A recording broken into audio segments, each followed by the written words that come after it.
This episode of the Dungeoncast has been brought to you by Hero Forge. Hero Forge has fully customizable tabletop miniatures with dozens of fantasy races and thousands of parts to choose from. Their easy-to-use design tool lets you build the perfect miniature online, using a fully 3D in-depth character creator right in your web browser. There are plastic and metal options for your custom mini.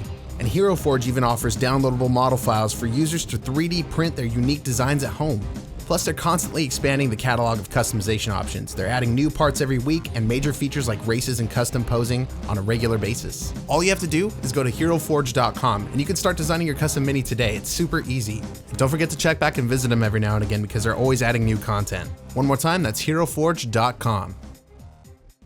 Hey everybody, welcome to the Dungeoncast. I'm Will. I'm Brian. This is a podcast where we talk about everything Dungeons & Dragons, from custom carts to cataclysmic combats. And today, we're covering Cambions.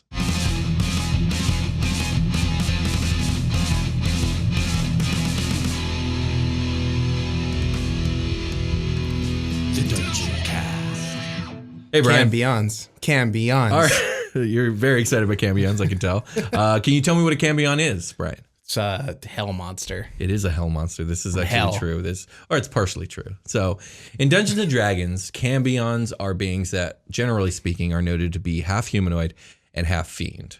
I say generally speaking due to the fact that the definition of what is or isn't a Cambion has been in flux since about 1st edition. So stop me if you've heard this story before, but things were one way from 1st edition until 3rd edition. And it was a bit needlessly complicated, but it worked and everyone agreed that it was fine. Okay. And everything was good. And everything was okay. Then 4th edition showed up and it said, no, now it's the complete opposite of everything that you've known before.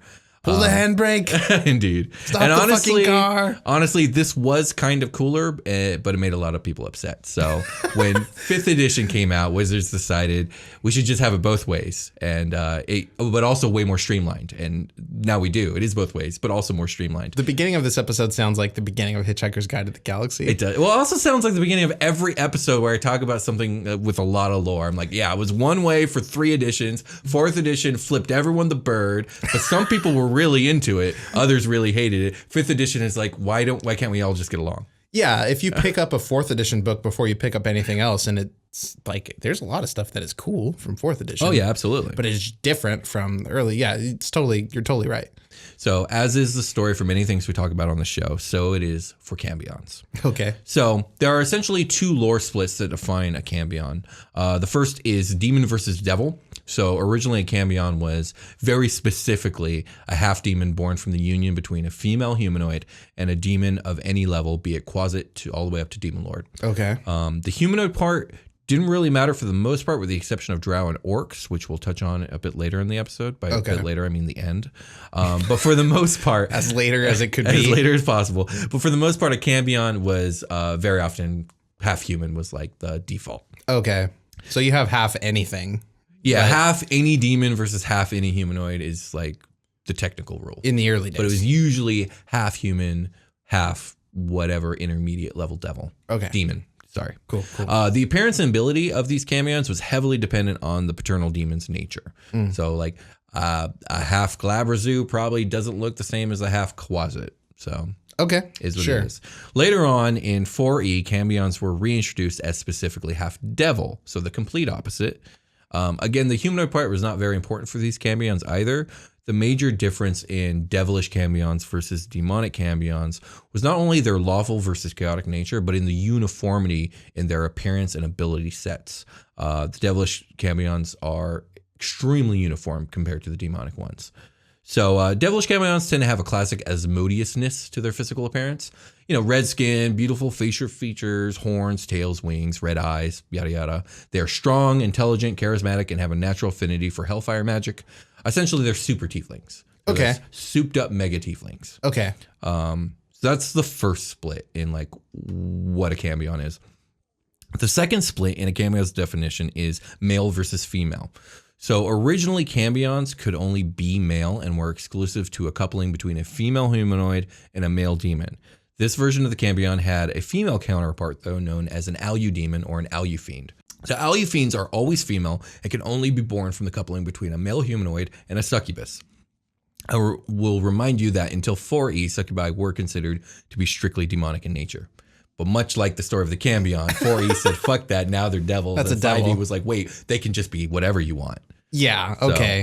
That's such a weird 5E, man. Yeah. 5E is your cool parent that like lets It you, is. that they know you're It's smoking true. weed and stuff and they don't care. Yes, exactly. Okay. So now in 5th edition, the name Cambion has become an umbrella term for most things that are half fiend. All right. Male, female, demonic, devilish, succubus, whatever. It doesn't matter.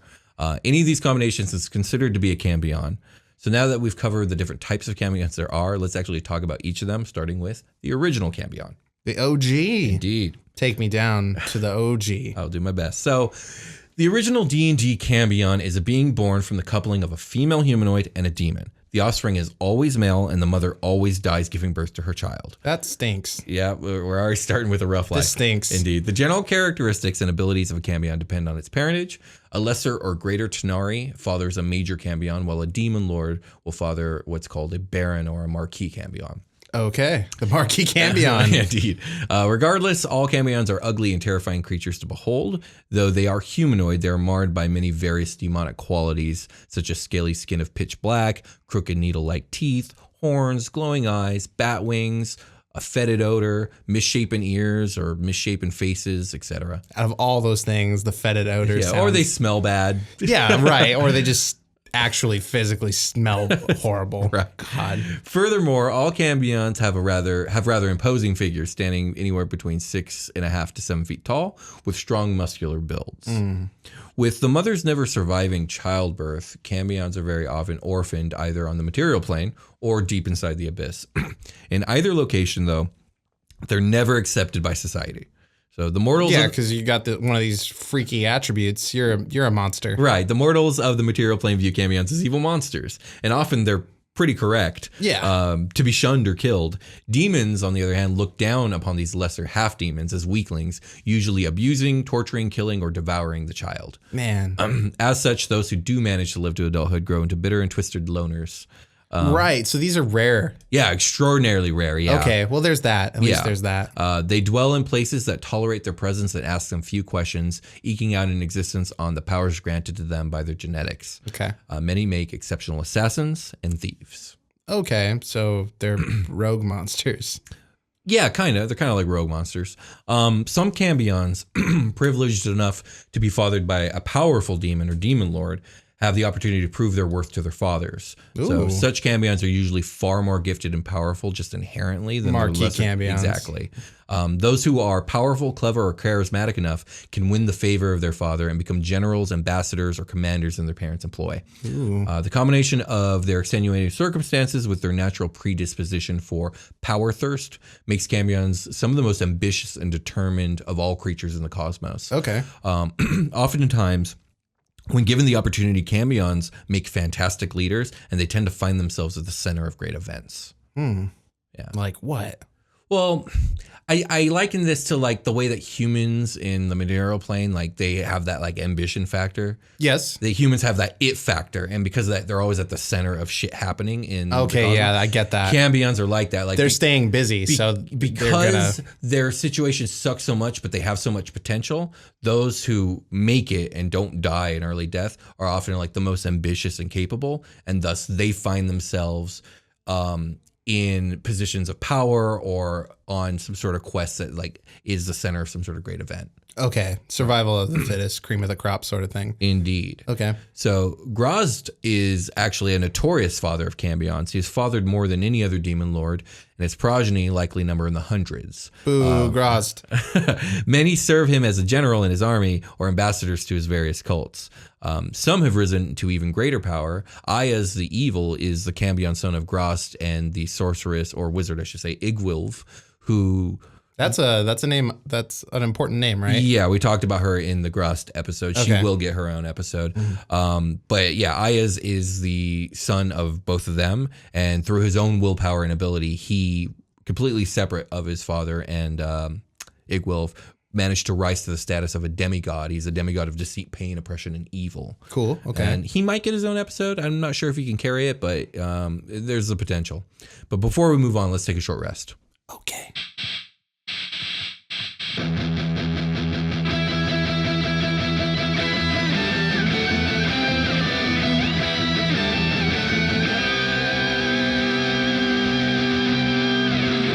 Hey everybody, welcome to the part of the episode we're not talking about that last thing. We're talking about this sweet, good love. And it is episode 169.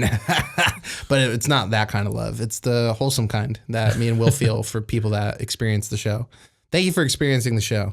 Indeed. We love you. Indeed. Say more than indeed, Will. You're making yes, we love you. You're Everyone making one of the knows it. repetitive counters that people track about things we say. People are counting my Indeeds. I'm like, oh man, you're in for a long count. There's a really big inflation rate on Indeed. Apparently, you just spiked it right now. It's so true. If you want to support the show even more than you're already doing, you're doing a lot right now. Mm-hmm. The best way is to tell somebody about the show. The next best way is probably just to let that ad play. I don't know. Yeah, that's hit the something, like I button, suppose. Yeah. The little bell. I turned my little bell on. It changed everything. Oh yeah. Yeah, I'm like, why isn't my Super Quest Saga? I love watching our own Super Quest Saga premiere. I'm like, why isn't have I been alerted? Right. If you are about the Dungeoncast and you don't want to miss a YouTube alert, the only way to do that is to hit the little bell. It's true. Hit the bell. Fuck it. Please. Or you could get on Patreon. That's like a direct, like you get something, we get something. True. You could do that. There's It is lots an of cool exchange. stuff at any level of Patreon. If you all just give us $1, that would be sick. And Yeah, that'd be nice. you'll get like show notes and stuff Yeah, and a shout out and a shout out. and the you ability to have a message read if you want. Yeah, on the show. We're going to leave that patron exclusive thing. Check. You can find us on the dungeoncast@gmail.com if you just want to send a message into the show. If you're looking for ad space, we have that available at all over the place. They're just lying around. I think we use them when they don't get used, which is great. Yep. So the other thing that you can do is find us on Twitter at the Dungeoncast. That Will manages our Twitter account, and you can find me on Instagram. Just search the Dungeoncast. We get lots of nice messages on those platforms too. Yes, we do. Lots of them. Sometimes we like tweets from Ari Salvatore and Greenwood and people like that. You can. Those are all the places you can come find us and check us out. Thank you for listening to the show. Let's get back to the show. Back to the show.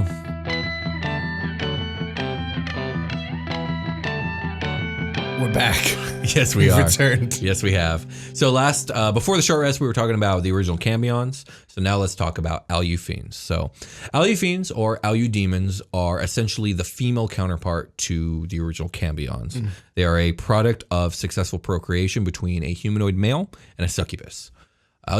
Alu-fiends are always female, and unlike their male counterparts, are not necessarily hideous to behold. Okay. So in fact, it's quite the opposite, as most alu-fiends have the appearance of attractive or beautiful human females.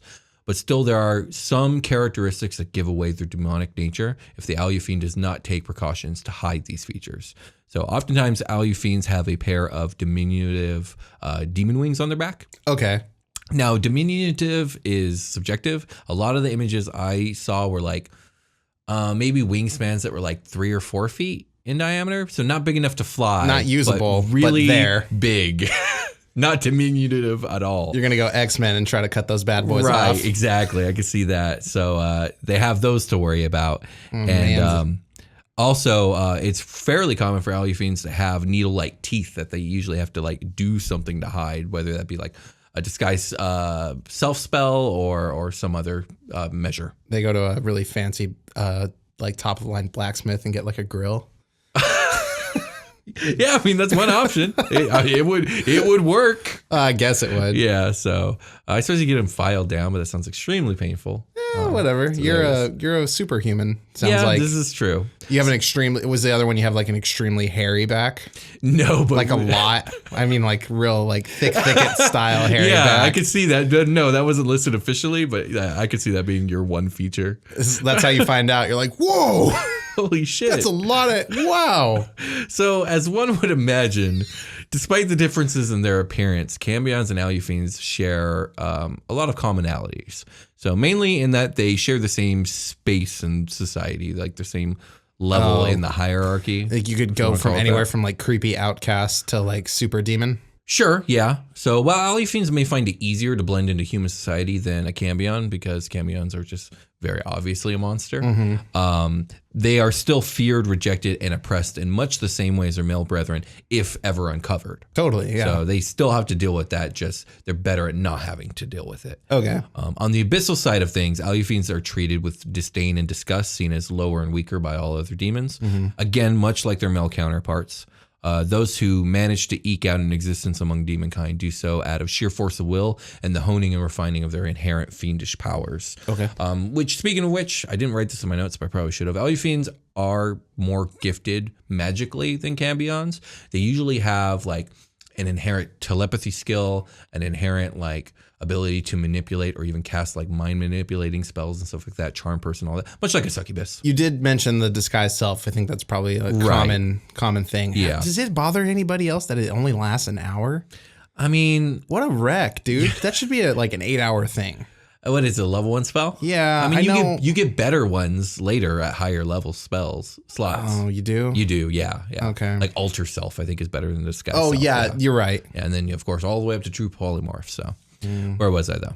So, so most alu-fiends are hateful and bitter to the extreme, and who can blame them with the brutal lot in life that they've been given? Sure. Though they do have some opportunity in the abyss to prove their worth and rise in power, few outside of the court of Malconthet, the queen of the succubi, managed to do so. So, alu-fiends, for the most part, have it better off than Cambions. Right, but generally it's still speaking, shitty. But still shitty. It can still break bad. Right. But the Cambions that are lucky enough to be born under like demon lords probably have more opportunity than your average alu-fiend who are only born from succubi. So unless you're born from the only succubi demon lord there is, Malconthet, you're probably shit out of luck. There's some long odds. You got so you're safer as an alu-fiend. You get that middle ground. Right. And you get a lot of wiggle room there. Right. But you have more potential as a Cambion. Yeah, technically, if we're speaking socially, for the most part, you have more opportunity. So one thing I want to add to alu-fiends and Cambions before moving on to the more modern version is that Cambions are the bridge to the original tieflings. So though alu-fiends and Cambions, when they mate with each other, they breed true, always producing half-fiends. Half-fiends that procreate with mortals always produce a tiefling. Okay. So from that point on, any descendants of this original tiefling have a chance to be a tiefling themselves. And thus every tiefling, if this is the lore that you choose to go with for your tieflings, can all trace their heritage back to a single Cambion or alu-fiend at some point in time. Okay. So yeah, we did talk about last episode, the tiefling and the Cambion did come up. Right. So you either have genetic tieflings or dark ritual tieflings. Right. And before the dark ritual tieflings, there was only genetic tieflings. So this was just the way it worked. Like you had to be able to trace your lineage back to a Cambion or alu-fiend somewhere. Which do you prefer? I don't think we mentioned that. Like which tiefling of the lores? Do you like this one or the curse? I like having them both. For me, the standard tiefling for 4th edition, I like it a lot, but not for the curse part. I like the whole devilish feel to it. Yeah. Like I think that's more interesting than being part demon, being part devil, and it's the whole lawful evil aspect. And in your own campaign, you can like decide how much weight goes on the creation of tiefling anyway, and like what the society thinks about that, etc. Right, exactly. But so I like the uniformity of the look, and I like the hellfire feel and the lawful evilness. But that's just a personal thing, and that's a very narrow. What's the word I'm looking for? Like a viewpoint. It's like a very specific style of rolling a tiefling, and it's very limiting. Like, so I understand that people who want like a more widespread ability to do all these different types of tieflings, it's cooler that way. Okay. But yeah, so that's my opinion there. So where was I? Oh yeah. So after 3rd edition, Cambion switched over to fall within the realm of devils. The main changes here, besides the keyword in their stat block, were appearance and social standing. So, as I said earlier in the episode, devil-based Cambions have a more uniform aesthetic than their demonic counterparts. They essentially look like more exaggerated versions of devilish tieflings: red skin, horns, teeth, tails, glowing eyes, etc. Okay. But the bigger difference is how they are treated in their fiendish society. So devilish Cambions they're not treated well by any normal standard, but the society of Beator does not reject them either. In many ways, it welcomes Cambions, giving them a place and purpose amongst the armies of hell. Okay. Many serve as soldiers, envoys, or even attendants to greater devils. The lawful nature of devilkind makes their society a bit of a meritocracy, which though much of the time it's an extremely brutal way of life, it's most often a much better lot than a Cambion would be given anywhere else in the cosmos. Highly survivable. Very much more survivable, as long as like you're not completely useless to them or whatever. Yeah. Or they don't see you that way, then you probably have some sort of like slot in society you can fit yourself in, and you're technically safe. There's a public park in Beator with like 6 teenage Cambions hanging out, Right. like doing bad things, like smoking cigarettes, and like, Of course. nobody cares because it's hell. Yeah, They're just like, obviously. whatever, They're losers. expected to do that. Yeah. So now in 5th edition, Cambions can be whatever you want them to be. Demon or devil, male or female, it's your choice. And honestly, I feel like it works. You don't really lose any of the old lore. And I think both sets of lore are able to exist, to like coexist without actually interfering with each other. Right. So you have like Cambion flavor, basically. Like you make, Right. because they all sound like unique looking creatures. It sounds For more the like most part. With the Cambion exception is, of the devilish ones are more uniform. the tag Cambion is more of like a process to make a creature. Yeah, sounds like. a Cambion is essentially just a half fiend. That's all it is. It's a half fiend, half humanoid. It could look like whatever. Exactly. You get like a random table to roll off of, right?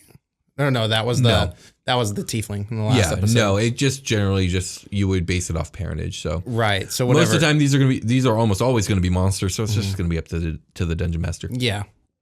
So at the beginning of the episode, I mentioned how the type of humanoid involved in the creation of Cambion didn't really matter for the most part. Well, that's true in all cases except for drow and orcs. So when a person that is a member of either of these races procreates with a fiend, a unique species of half fiend is born. So let's get into it. Okay. We're going to start off. Let's talk about Draegloths. I think that's how you pronounce it. Draegloths. Is it Draegloth?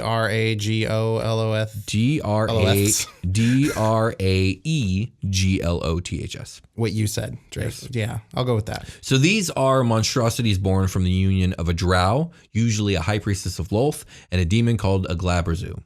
These humanoid demons stand roughly 8 feet tall. They have 4 arms, large claws on their upper arms, and humanoid hands on their lower arms. Oh, okay.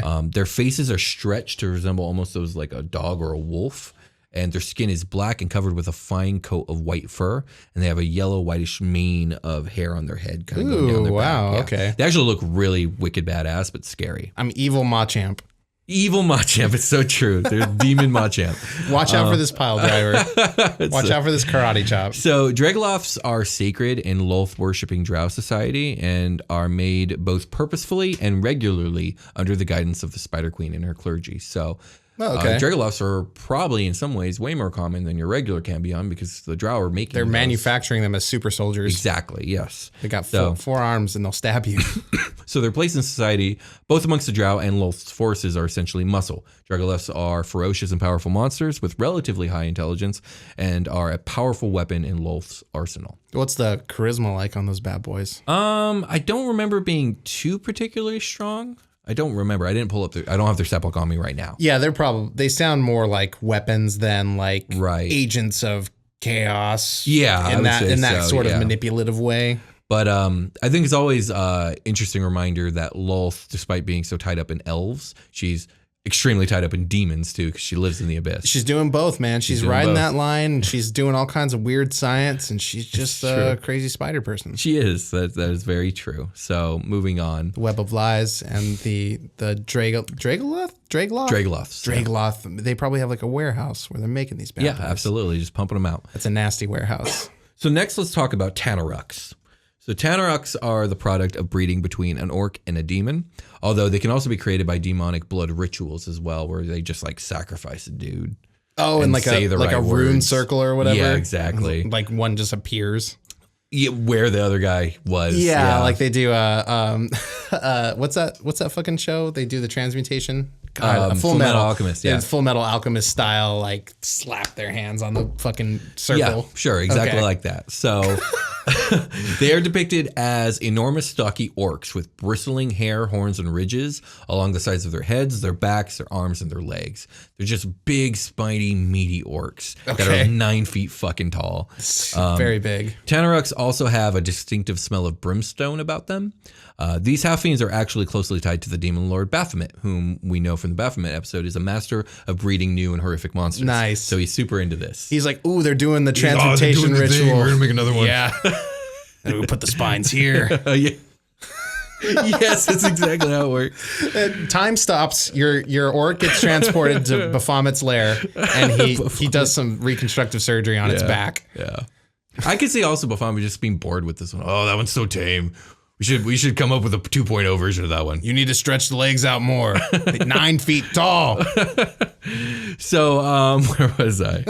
Tanarrukks are volatile, murderous, and bloodthirsty beings of rage and hatred. Yep. That all tracks. Yeah, Tanarrukks that are part of an orcish tribe are usually kept in check by the tribe at all times for fear of causing wanton destruction or even attempting to take over the tribe from the war chief. That would be a fun little pack of orcs to roll up on. One that definitely. like successfully took over the tribe. Oh yeah, and Tanarrukks who do manage to conquer the tribe usually lead their people on a permanent warpath that only ends when either the Tanarrukk is slain or the tribe is defeated and decimated. This is like Shaun of the Dead when spoilers for Shaun of the Dead. Dear God, that movie's old. I love that movie. It is very good, but at the end when the best friend is a zombie and he's like keeps him in the shed. Oh, and goes, yeah. He's still going out there playing PlayStation with him. Yeah, because like, the muscle memory's still there. Yeah, he goes to bite him and he like slaps the hand away. Yeah. He's like, you know better than that. I remember that. Yeah, yes. that's what it is. That's what's going on in the orc tribe is they're like, yeah, Billy hasn't been the same since the ritual, but we keep him around and he's really good in the combat. Right. We just kind of, we sit up on our hill and when we see travelers come to try to loot us, we roll them down. Yeah, he'll take care of it. Yep. Good old Billy. Just stay knees tucked, Billy. Remember, you got to roll down that hill. All right. So any questions about Tanarrukks, Draegloths, or Cambions before we get into the Cambion stat block from the Monster Manual? I've never heard of how are you using these in your orc rollout? Do you have one like just randomly as an extra, or is this more of like a plot hook thing? I think it could be either. Like use this as breadcrumbs for something it could be bigger. Just a random encounter where it's like, yeah, there's orcs that roam these plains, and oh shit, this group has a Tanarrukk. This shit's getting real. Yeah. And then that's just that. There's no storyline, or you could have like something's wrong with the orcs in this area that become way more volatile than normal. They used to be like semi-peaceful, like we could talk and trade with them, but now they're on the warpath, and that's a whole campaign. Right on. Yeah. They're unleashing their Tanarrukk like the dude from 300. They let that really big guy go, and he's like taking knives to the bicep and stuff. Exactly. Yeah, super cool. Okay, let's get into that. Let's get into the stat block. If I remember, that's what I thought. So looking at this Cambion stat block, even though we talked about how in 5e your Cambion can be whatever you want, the one stat block you get for Cambions is really Devilish. So you need to, which is cool for me because I'm a big fan of it, but also it's like there should be a bit more general one. I mean, you could always, if you know devils and demons and how they're supposed to be built. Yeah, you reflavor it. No problem. Yeah. And let's get into it. It's a beast of a stat block. Challenge rating 5 for a single one of these motherfuckers. Armor class 19. Oh, natural? That's what scale mail. Okay. But also they have a feature called Fiendish Blessing where the AC of the Cambion includes its charisma bonus, which is a +3 with 16 charisma. So that 19 includes the charisma bonus already. So it would be 13 standard. Okay. 13 standard, 16 with armor, 19 with the bonus, the charisma bonus. You know what? Actually, the scale mail kind of holds this creature back because they have a +4 to dexterity. So that's a +7. So that's 17 natural armor. Oh, wow. Okay. And if you put, studded leather, I guess that's 19 again. Okay. So either way, Cambion's a beast. +7 strength, saving throw, +6 to con, +5 intelligence, +6 charisma. They are resistant to cold, fire, lightning, poison, and then bludgeon, piercing, and slashing of non-magical attacks. So that's a lot of resistances. This is a high-level fight. Oh, yeah. So I think the Cambion is designed to be a mob, but a very high-level mob. Like, you're fighting a group of Cambions, that's like 5 or 6 challenge rating 5 creatures. Well, this is like an opening up, like, this is your Beator, like, front gate man or whatever. Yeah, or like a Cambion leading like a bunch of like spine devils into battle. Or if you accidentally go through that public park in Beator and you see those teenagers. Exactly, so that's 5 of these motherfuckers, yes. So the next feature they get is innate spell casting.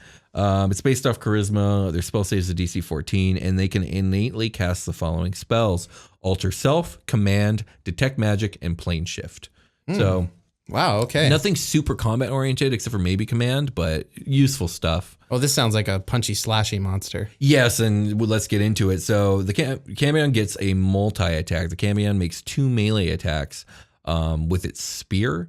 So the spear is +7 to hit, reach 5 feet. It can also throw the spear at a range of 20 to 60 feet. And it's a d6 plus 4 piercing damage or a d8 plus 4 piercing damage if used with 2 hands. And it also deals an additional 1d6 fire damage. So they have a flaming spear. That's cool. And they can make 2 of those attacks. And they also get a fire ray attack. And with their multi-attack, they can actually use fire ray twice instead of their spear. What's fire ray? So fire ray is a ranged spell attack. It's plus 7 to hit, range 120 feet, and it does 3d6 fire damage. Woo! So 2 of those. So that's 66 fire damage. Yeah. And then the last thing that they get is an ability called Fiendish Charm.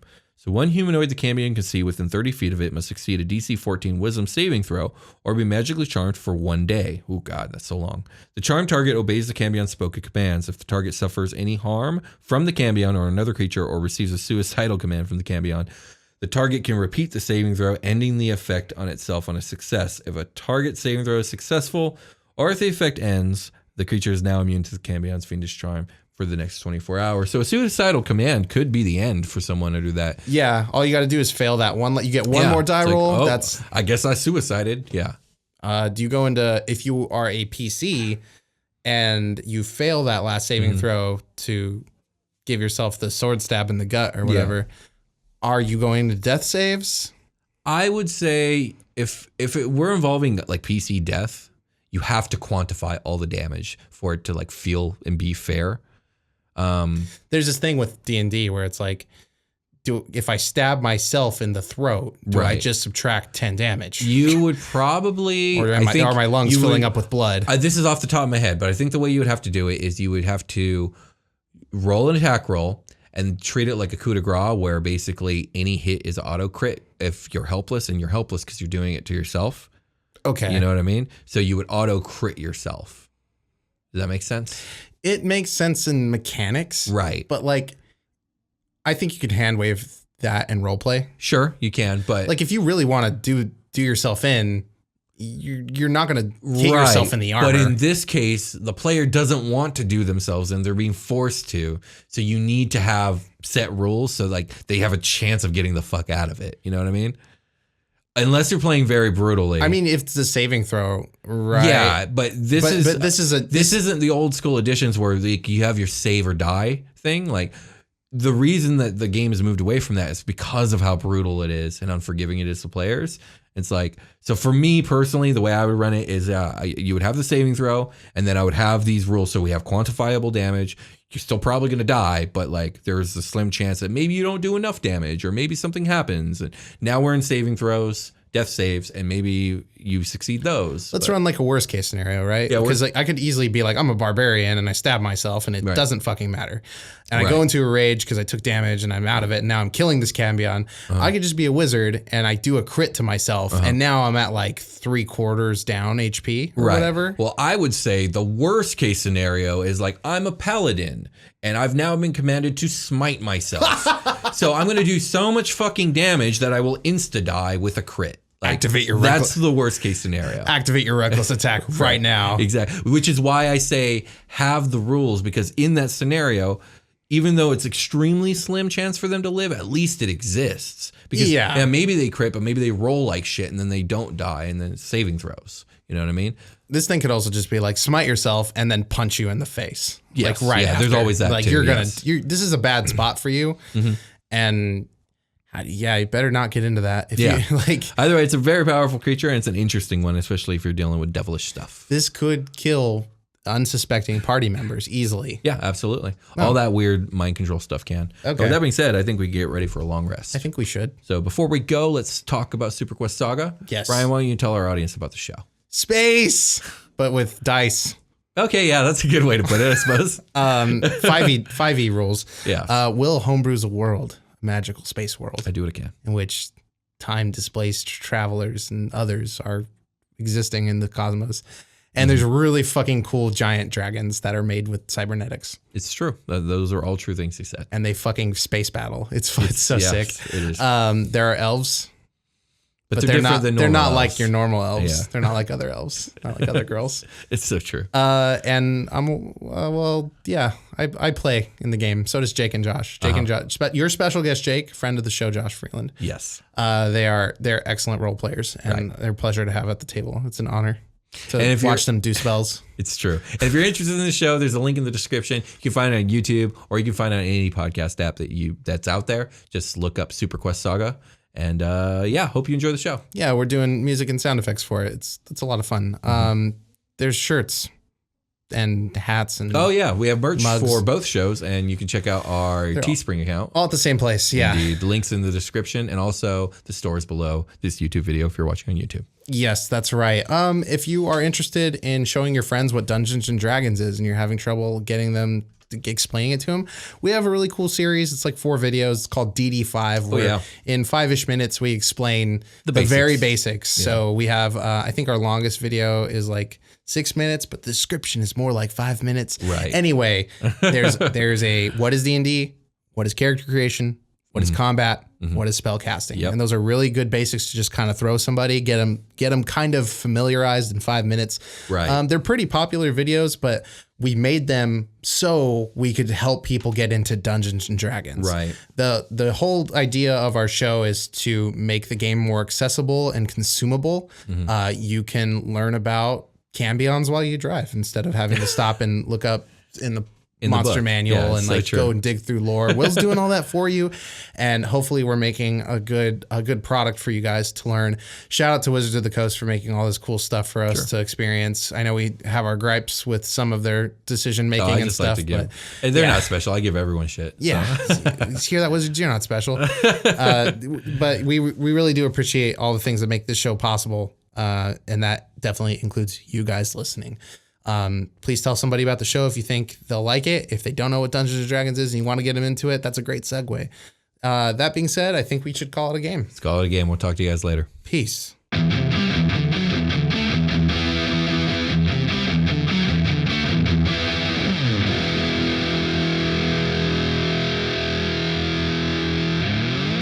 The Dungeoncast.